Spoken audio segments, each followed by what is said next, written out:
Good morning, my dear friends. Welcome to my channel, or welcome back. I am definitely groggy and I am waking up and I have all the coffee. By the way, this is my cup that I usually use almost every morning. So my friend got this for me. It is actually a Starbucks mug that she got in Westlake, China. I don't know if you can see the little thing there. She's one of my favorite people. She's Taiwanese, and she knew I love Starbucks, and I'm just kind of obsessed, and it's just my mug every morning. So I don't know if you were curious. I'm obviously, as you know from my channel, a huge Starbucks person. Huge, like I should be like marketing for Starbucks, like it's craziness. Although they obviously don't need any other marketers. Yeah. So anyway, I kind of love this like square handle. It's like perfect. Okay, so I have my coffee here today. I have not been feeling well. I've not been feeling well for days, and I don't feel well right now, to be honest. But we are going with it. Oh my gosh, I just got done too with, I think it's spring allergies. It's just been so warm in most places across the country. Probably you feel the same way, or you've experienced the same thing. So for those of us who are allergy sufferers, no bueno. Like we really treasure that, like whatever else we may think about winter or feel about winter, there is that beautiful moment where everything just freezes for like 2 or 3 months, or 4 maybe if you're lucky, and nothing's blooming and there's no pollen and there's no trees to speak of, and like you can just literally and figuratively catch your breath. That has not happened this year.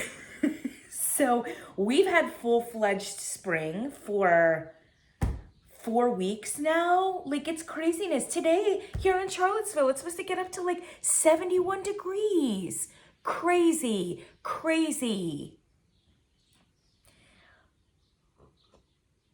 Anyway, so last week I had an enormous allergy moment. I mean, so bad, in fact, that my face was swollen and I got like red hives all over my face because my body just couldn't react like in any other way. I had a double ear infection. It was just bad. It was real bad. But, prednisone and antibiotics, for a week and a half, that'll put you back in a better place. But then today, we have ears and throat again. So I don't know, it may not be related to allergies, but we're going through it again. All right, so preamble over there, which is why 3 days have elapsed and no reviews. I have a special candle for you today. And actually, I've been burning all kinds of things. I have literally, which you can't see off of camera, an entire stack of candles that I have burned that are ready to review. And I've just kind of not gotten in front of the camera because I just haven't felt it, So reviews coming at you for sure. And I've been burning like a champ. So, I've got a lot this month. This month we're gonna have a good month, I think, in terms of like lots of candle reviews. I'm really happy about this one, and I'll tell you why I'm happy about it. Because I bought this when nobody else was interested in it, and I did think it was going to be interesting to see what came forth upon it being burned. And I'm just so happy to report that this is such a lovely candle. And it's a lovely candle that I think most everyone would like. Obviously factoring for preferences, etc. So this candle here is Gwen's Note, and it looks like this. So this came out in the Black History Month drop with the designers, which I'm like a huge fan of. I love it when they do the designers. And the designer in question here, or fragrance, I don't know if it's a fragrance here, is Gwen Gonzalez, which the Gwen of the titular Gwen's Note. Yeah? So Gwen Gonzalez is the one who made this fragrance, and she even has a fairly lengthy blurb at the top, which may be a little bit of a mistake. They could put the blurb on like their signage, but it's a big block quote to like put on a label. At any rate, the blurb that she has here is, she says, sandalwood is one of my favorite materials of my personal palette. Mine too, soul sister. The intriguing dualities of warm and cool, although I don't really think sandalwood is that cool. Although maybe she's thinking like cool in terms of like masculine. Warm and cool, caring and sensual. Okay, those sound right. These elements have made it a signature note I use in many of my creations. Thank you, Gwen. I love sandalwood. Although I'm not convinced that Bath & Body Works has a very good sandalwood. They've got an adequate sandalwood note, in my opinion, adequate. And much better when it's mixed with other things. And this one is mixed with beautiful things, and it comes across gorgeous. The actual design was created by Katria Judkins, and I feel really bad for Katria because I suspect that her particular vision was not executed the way that she wanted it to be. There are just such obvious seams here. They could have, yeah, even this one right here, which isn't even a seam, but it's like, ugh, which mars what is really kind of, the success of this like ombre really has to do with it being like flawless and pure, and it needed to have been tinted glass as opposed to like a cheap wraparound. Like I said, I doubt that she made that decision and it was made over her. The label is fine, but it's like nothing to write home about. It's just kind of there. I said this from the beginning. I thought the packaging was phoned in on this set, which is unusual because in the designer sets up to this point, they've looked fairly premium, if not really stunning. So like the last one, they had actually tinted glass, and remember it was like that neon, the neon colors, right? Like Vetiver Glow is in it, and there was like a cobalt, like a neon cobalt. So I just feel like expenses were not spared, or they were spared. Expenses were spared on this line, and I feel bad for especially Katria because she's the one that designed it. So packaging aside though, it's about the fragrance, right? And here is actual footage of me in the Bath & Body Works store 2 days ago when I approached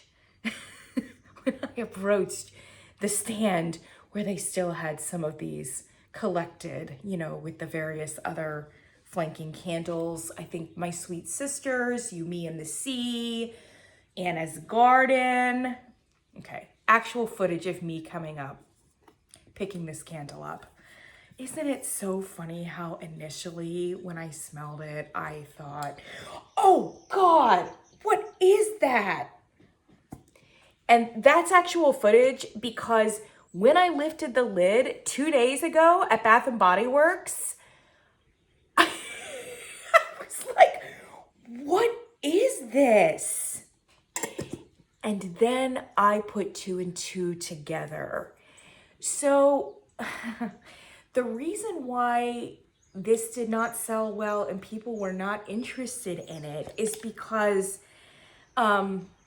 there was some sort of issue, I think, in the pouring of it, and it may have been the lid. Do you remember like the Fishgate episode for Bath & Body Works? I don't know, maybe a year, 2 years ago. I actually never smelled any of those lids, but I heard about it because it was something to talk about. Like the lids like made the top of the candle smell like fishy, and it was just really unfortunate. all the more unfortunate because I think and it was some sort of production process like mistake. Once people started burning through the fish candles, if God bless, they went ahead and brought one of them home.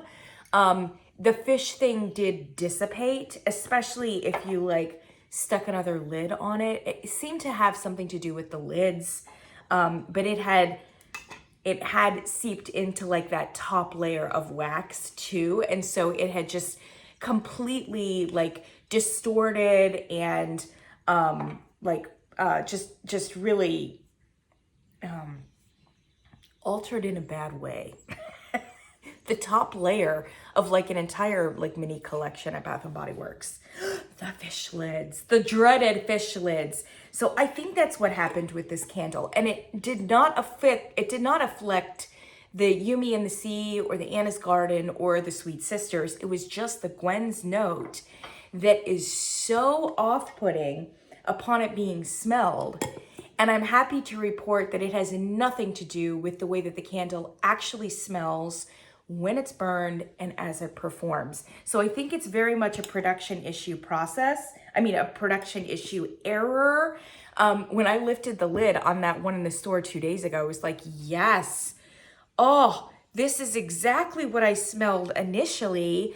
And it has nothing to do with the candle that I've actually burned all the way through. So very quickly after I started burning it, the memory of that really off-putting smell faded away. And then I was able to appreciate what the candle actually was. And then like 2 days ago when I went in, I was like, I was literally approaching it. It's so funny that initially I thought this smelled so bad. And then I lifted the lid and it was like, oh yes, that's what I smelled. Oh. So the off-putting vibe that is the deterioration of like whatever this is, it's the corruption of the bad process. It's a very off-putting, discordant kind of note that's not only sour, but also to me, it smelled a little like plastic, like it was a manufacturing kind of like a plastic smell. Or I think when I hauled it, I was like kind of crayon-like. It was not pleasing. It was not pleasing. And I tried to associate it with the notes because the notes in the candle, there is sage and there is soft lavender. And so initially I'm like, maybe it's the sage and the soft lavender that are just like colliding because they're both like herbals with their own point of view. And maybe that's just too much. Like, why would you put a sage with a lavender when like lavender and sandalwood makes sense? You know, sage and sandalwood makes sense. Maybe not lavender and sage, but I'm really happy to report that it has nothing to do with the connection of sage and lavender. And it has everything to do with simply a bad production error and possibly a lid that just smells really, really bad and then kind of infected the top layer of all of the Gwen's notes. So I'm sorry, this is a very long-winded way of me saying what you smell in the store for Gwen's Note is not what you actually get once you burn it. And I feel so badly about that because it is a lovely fragrance and a lovely candle that performed decently and a lot of people would really like it. And I just feel bad because poor Katria with her like cheap packaging that I'm sure she had nothing to do with. And then Gwen, who put her name on a candle called Gwen's Note that she felt very strongly about with the sandalwood. And then it just, because of a production error, like just smelled terrible. And there are stacks of them in my store. The Yumi in the Sea is gone. It's been gone for a long time. And I haven't actually burned that, but I think that's going to be a winner. And Anna's Garden, there's only like one left. Sweet Sisters has only one left. And then there's like 16 Gwen's Notes. Oh, Gwen, we're going to see you in the semi-annual. And it just feels so bad because, again, it's not her fault. It's a lovely candle. It was just something happened. Something happened. exogenous to the actual fragrance and the actual candle. So let's talk about it. The notes are very simple, creamy sandalwood, and she talks so much about sandalwood and like it's front and center, creamy sandalwood, sage, and soft lavender. It's a simple candle, it's a basic candle, and it smells lovely. This smells lovely. Not what you smell in the store with the lid and the top layer of wax. Oh my gosh. It's so beautiful. And I really think so many people would like it, even if you don't think that you're necessarily a super herbal person, even if you're not that much of a sandalwood person, which is why I'm fairly confident saying that I think a lot of people would like this. It's a sweet candle. It's a sweet candle. It's a comforting candle. It's not like the coconut sandalwood one that I reviewed a couple days ago that's just kind of harsh and flat and not very sweet. This is a beautiful, sweet, well-rounded, and fairly dynamic candle for the fact that it really only has about 3 notes in it.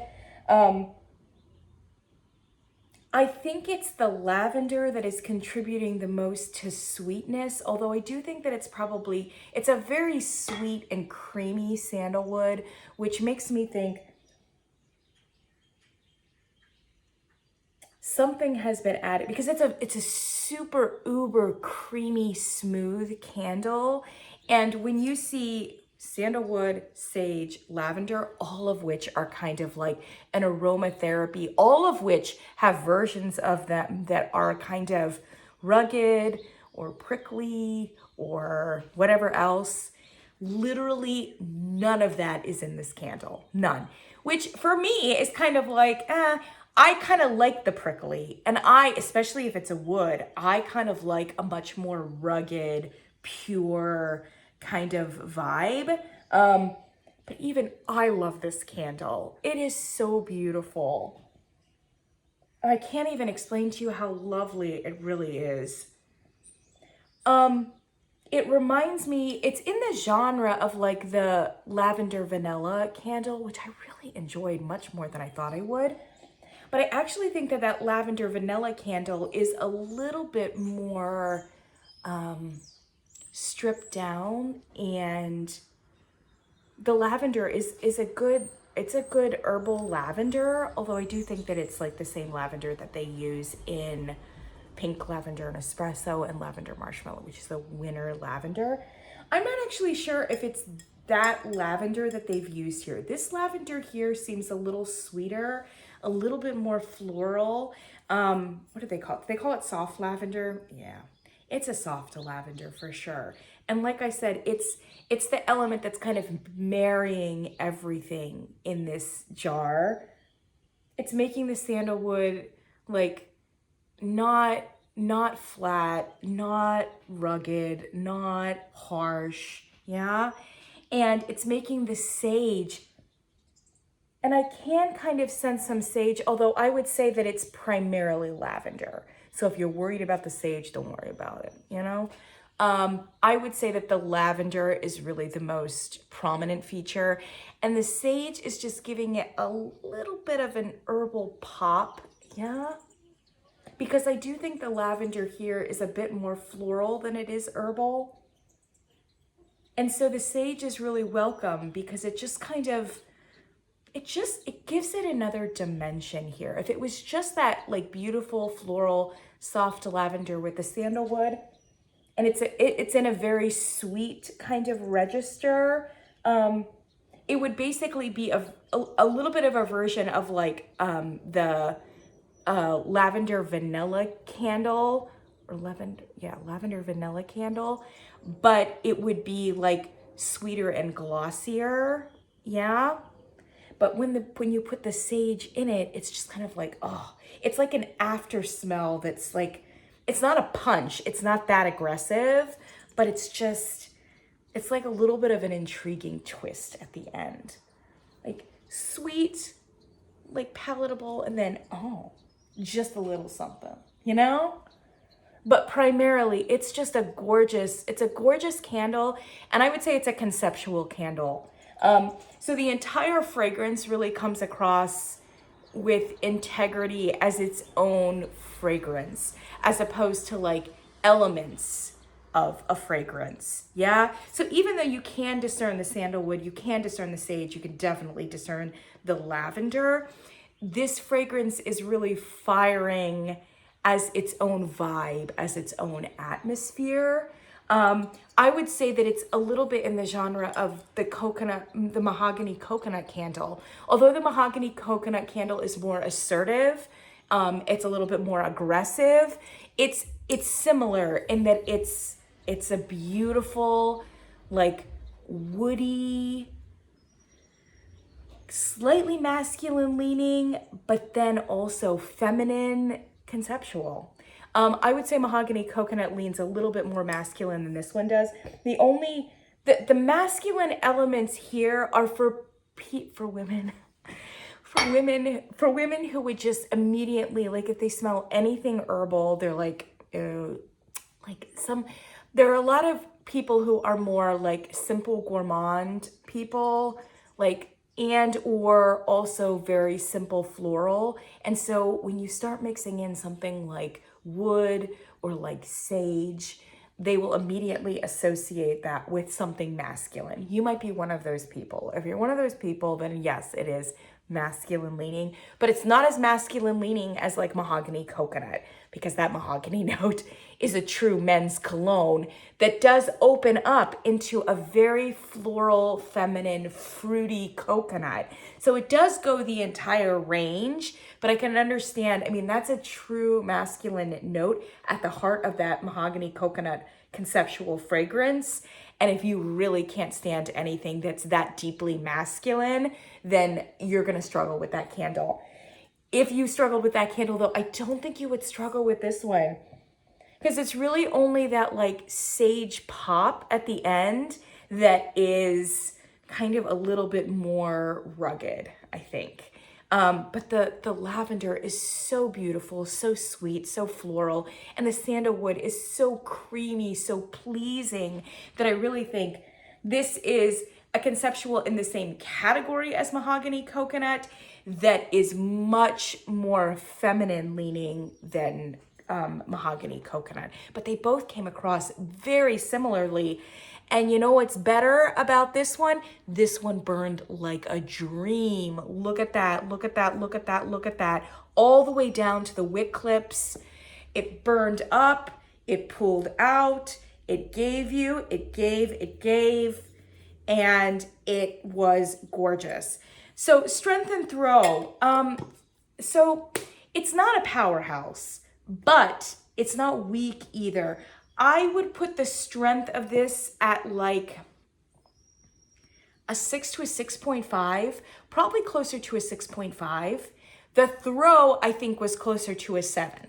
Okay, so that's to say that this is an atmospheric candle, and it's not a powerhouse. It's not even as strong as mahogany coconut. Yeah. So this is the kind of candle that you would want in a more enclosed space. I don't know that it's going to compete terribly well with other candles in its vicinity. And if you're in a really super high concept, it might get a little lost. Yeah, it'll definitely throw and it'll carry, but because the fragrance is a little bit on the weaker side, it's going to kind of dissipate and you're going to go nose blind to it. So this is a lovely bedroom candle if there ever was one. And I have a beautiful large master bedroom. So I put it back in the master bathroom and it had presence. I mean, it really did. When you open the doors, it was a really beautiful presence. So much so that frankly, I would definitely consider repurchasing it. When it's cheap on semi-annual sale, because I have a feeling there's gonna be stacks of them, because unfortunately the cold impression with the lid and the production issue makes it seem like a very off-putting candle, when in fact it's really not. It's gorgeous, it's beautiful, and given the range of performing candles that Bath & Body Works has given us over the last 2 months, and yes, that is side-eye and that is shade, this is actually one of the more solid performers. No, it's not a powerhouse, but it burned like a dream, and it gave a 6.5. It's a beautiful, soft conceptual for a bedroom, and it works, and it's a yes for me. It's a yes. And Gwen, I really hope it comes back without the lid issues. Because I think it's beautiful, and I think a lot of people would really love this candle. I think it's a winner. I think it's a winner. And I haven't even experienced the Anna's Note. I haven't experienced the Yumi and the Sea, which also seems like it's probably a winner. But I really think this is beautiful, and it should have been given more attention and more love than it was. But obviously there was some production blunder, and it ruined it. And I just feel really bad for Gwen. I just do. Try it out. I know it's off-putting in the store. Don't even bother smelling it. Just take it home. Just start burning it. Believe me, it gets better. It's a beautiful fragrance. It is basic. I mean, it's not like a best new candle 2024 or anything, but it's really lovely. It fits well within the Bath and Body Works catalog. And yeah, I think it's gorgeous. I really do. There's a lot of like really popular, like with the Palo Santo Sage, like there's a kind of an herbal moment at Bath and Body Works right now. And a lot of people that are digging those candles. And this one is just stunning. It should have had a moment early winter. And I just feel badly that it didn't, because it is all of the herbal combined with all of that like sweet sandalwood, lavender, floral kind of vibes. Oh, gorgeous for January, February. Yes, you can do it in March. It's actually a really nice all-season candle. You could burn this in the fall. There's something cozy about it. It's a really beautiful, it's a beautiful fragrance. It's actually really close to being a best new candle. But perhaps a little too basic for it to be a best new candle. And maybe I'm just overcompensating because I feel badly about how it was received through no cause of Gwen's at the fragrance of, you know, all that sort of thing. If you burned it, tell me what you think. Am I right? Is it not a best new candle, but is it really, really good? Yeah. Pick it up. I'm sure it's in your store. Oh, and there's a candle sale today, $12.95. Yeah, why not? Why not? All right, I'll let you guys go. I do have reviews coming up. Bath and Body Works reviews. I've got a Homeworks review, and then on the On Deck Circle, I have other things. I have more Bath and Body Works. I have Kringle. I have a Stonewall home. We're gonna do this. We're gonna do this. It's early in March. Really glad to see you all, and I'll catch you in the next one.